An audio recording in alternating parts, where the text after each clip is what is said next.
Sinuwun mau ya. Iya, Mbak Anting. Dalem Pak Mbak De. Elisa menika sampun hampir season akhir dalam Ya, mingguan. Jadi ngaturaken tembangan kalau mau ana panyuwunan werna loro lho. Napa? Tinatu kalian ngersakaken napa niku iki nonton HP iki mau apa iki? Sing ngersakake lagon Gerajakan Banyuwangen. Sing caoske apa? Tinatu boleh, mau Gerajakan Banyuwangen mau dua-duanya juga boleh. Waduh. Apa iki?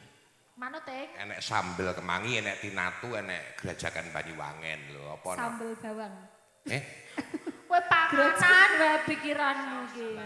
Aku bar iki arep ning pasar daerah kene arep tuku sayur aku. Tuku sayur lho.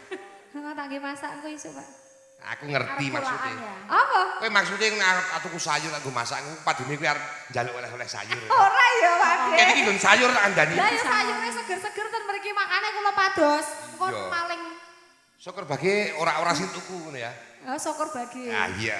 Anu nduk jibuke ning kebon ngono ki lak ya tak jupuk dhewe. Kuwi nyolong. Gelungan rapopo tak jupuk. Iya.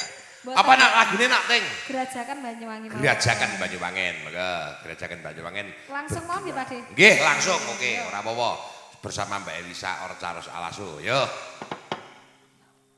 Gerajakan Banyuwangen. Nah, digarap iki Pak Simoban barang yo mresani salam kagem Mbak Elisa. Pak Simo sehat-sehat, Pak. Nggih. Iki akeh banget sing mresani. Tinatu mau saka sedulurku Merapisari. Ya, Wahyu nang Buri Kelir. Ya. Ada Pak Mario di Klaten, Pak Sutarno di Oh, Sumatera juga nanti. Nggih, Sugeng Wungon. Sugeng Wungon, nggih, mangga.